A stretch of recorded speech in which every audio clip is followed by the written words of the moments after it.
Every entrepreneur says they want to grow their business. But if I watched what they did for the last 7 days, I'd probably discover they were never trying to grow it at all. They were answering emails, tweaking their logo, changing fonts, watching productivity videos, rearranging their Notion workspace, optimizing everything. Except the one thing that actually makes a business grow, making sales. That's the mess. Let's fix it. Most people don't fail because they're lazy. They fail because they're busy. There's a difference. Lazy people don't work. Busy people work all day on things that don't matter. And somehow, being busy has become a badge of honor. I've been working since 6 a.m. I haven't slept. I've got so much to do.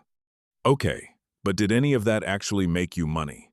Efforts will not grow your business. Results will. Here's a simple question.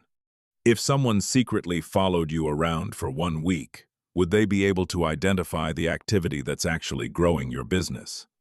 Or would they just see little chores? Tiny tasks that feel productive because they're easy to finish. Think about it. Replying to emails feels productive. Organizing your desktop feels productive. Researching another business idea feels productive. Buying another course feels productive. Planning next month's content calendar feels productive. But none of those activities automatically create customers. They just create the feeling that you're making progress. This is something entrepreneur Sabri Suby talks about in his book, Sell Like Crazy. He describes how many business owners fill their days with what he calls little chores. Small, comfortable tasks that keep them busy while quietly avoiding the uncomfortable work that actually grows the business. Calling a prospect is uncomfortable. Launching before you're ready is uncomfortable. Asking for the sale is uncomfortable. Getting rejected is uncomfortable. So instead, we answer another email. Your brain loves little chores because little chores come with tiny rewards. You tick a box, your brain releases dopamine, you feel accomplished, but your bank account doesn't care that your inbox reached 0. Imagine 2 founders.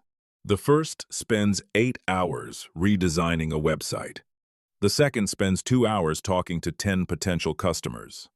By the end of the day, one has prettier buttons. The other understands exactly why people buy. Guess which business survives? The biggest companies in the world don't obsess over tiny tasks. They obsess over leverage. One decision that changes everything. One product improvement that increases retention.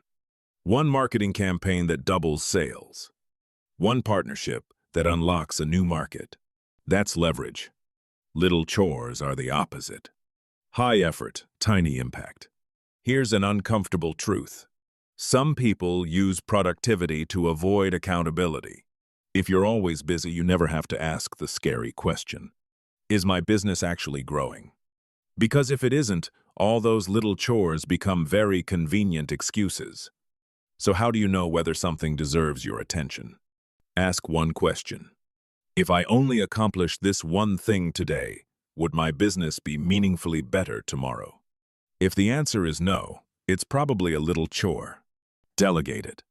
Automate it. Schedule it later. Or don't do it at all. Instead, protect your high-leverage work. Talking to customers. Creating offers. Improving your product. Making sales. Understanding why people buy. Those are the activities that compound. Everything else supports them, nothing more. The irony is, the businesses that look effortless usually became successful because the founders spent years focusing on the few things that actually mattered. Not everything, just the right things. So here's today's BizMess task. Open your to-do list. Now cross out everything that doesn't directly move your business forward. Painful, isn't it? Good. Because the goal isn't to become more productive, it's to become more effective.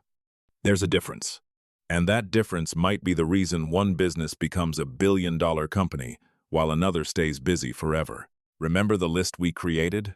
Take that list and rank all your business activities by one simple question. Did this directly bring in revenue or move my business closer to it? If the answer is no, It's a candidate to delegate, automate, outsource, or eliminate completely. Then, identify the handful of activities that create almost all of your results. Protect them, schedule them first, and build your days around them. To make this easier, I've created a free BizMess task leverage audit. It'll walk you through this exact exercise, help you score every activity, identify your highest leverage work, and build a plan to spend more time on what actually grows your business. You can download it from the link in the description or our bio. Don't just watch this video, use it. Information doesn't build businesses, execution does. Before you go, what's the biggest little chore you've been fooling yourself into thinking is productive? Drop it in the comments. If this video challenged the way you think about business, leave a like, subscribe to BizMess, and follow for more breakdowns that give you an unfair advantage. I'll see you in the next mess.